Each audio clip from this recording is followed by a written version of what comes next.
बिस्मिल्लाहिर्रहमानिर्रहीम अस्सलाम वालेकुम। कैसे हैं आप सब? उम्मीद है खैरियत से होंगे। आज मैं आपके लिए बहुत ज़बरदस्त मज़ेदार चिकन सूप की रेसिपी लेके आई हूँ। बहुत ही आसान, बहुत ही सिंपल और बहुत ही मज़ेदार रेसिपी है। रेसिपी पसंद आए तो इसे ज़रूर ट्राई करें। वीडियो को लाइक कर दें, शेयर कर दें, कमेंट कर दें। इसके साथ साथ मेरे चैनल को विज़िट ज़रूर करें ताकि आपको मेरी मज़े मज़े की आसान आसान रेसिपीज़ मिल जाएँ। इसके लिए जो चीज़ें मैं इस्तेमाल करूँगी वो मैं स्टेप बाय स्टेप बताऊँगी। सबसे पहले मैं चिकन के साथ यखनी बनाऊँगी। चिकन उसके लिए लिया है मैंने आधा किलो, ये मैंने हड्डी वाला भी लिया है और हड्डी के बगैर भी लिया है। सबसे पहले चिकन को पकाने के बर्तन के अंदर डाल दें और इसके अंदर 2 लीटर तक पानी शामिल कर दें। इसमें पानी मैंने सूप के हिसाब से शामिल किया है क्योंकि मैं इसी चिकन स्टॉक के साथ सूप बनाऊंगी। जब ये उबलना स्टार्ट हो जाए तो इसको कवर कर दें और 30 से 35 मिनट के लिए हल्की आग के ऊपर पकने दें ताकि चिकन बहुत अच्छे से गल जाए। 30 से 35 मिनट हो चुके हैं। चिकन हमारा बहुत अच्छे से गल गया है। चिकन को यखनी में से निकाल लें और इसको बिल्कुल ठंडा कर लें। इसकी हड्डियाँ निकाल दें और चिकन के छोटे छोटे रेशे कर लें। बाकी जो चीज़ें इसमें डलेंगी उसमें नमक लिया है मैंने 1 चाय का चम्मच, काली मिर्च बारीक पिसी ली है आधा चाय का चम्मच, सोया सॉस लिया है 1/4 कप, सिरका लिया है 1/4 कप, चिली सॉस लिया है 1/4 कप,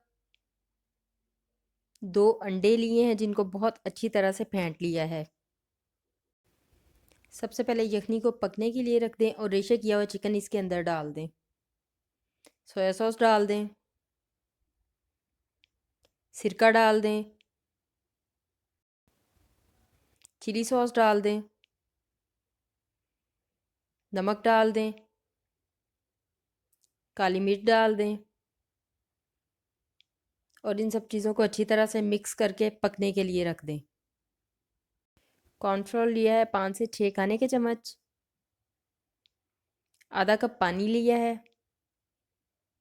पानी को कॉर्नफ्लोर में डाल दें और अच्छी तरह से मिक्स कर लें। मिक्स अच्छी तरह से करना है ताकि गुठलियाँ ना बने। सूप को पकते हुए 15 मिनट हो गए हैं। अब यहाँ पे इसके अंदर कॉर्नफ्लोर थोड़ा थोड़ा करके शामिल कर दें। अगर आप ज़्यादा गाढ़ा सूप पसंद करते हैं तो कॉर्नफ्लोर ज़्यादा भी शामिल कर सकते हैं। सारा कॉर्नफ्लोर डालने के बाद अच्छी तरह से इसको मिक्स कर लें और 5 से 10 मिनट के लिए अच्छी तरह से पका लें। अब इसके अंदर फेंटे हुए अंडे भी शामिल कर दें। थोड़ा थोड़ा करके अंडे शामिल करें और चम्मच चलाते जाएं।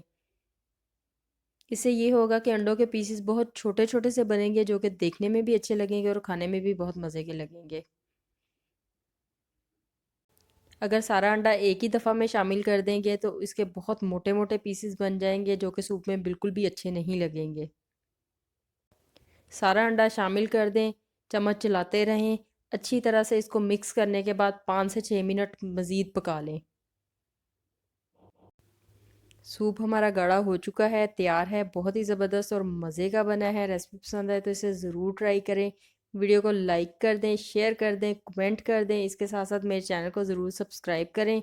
ये बिल्कुल फ्री है। साथ बेल का बटन है उसको भी दबा दें ताकि आपको मेरी हर नई वीडियो का नोटिफिकेशन मिल सके और आपको मेरी इस तरह की आसान आसान मज़ेदार रेसिपीज़ मिलती रहें। दुआओं में याद रखें। खुश रहें, खुश रखें। अल्लाह हाफिज़।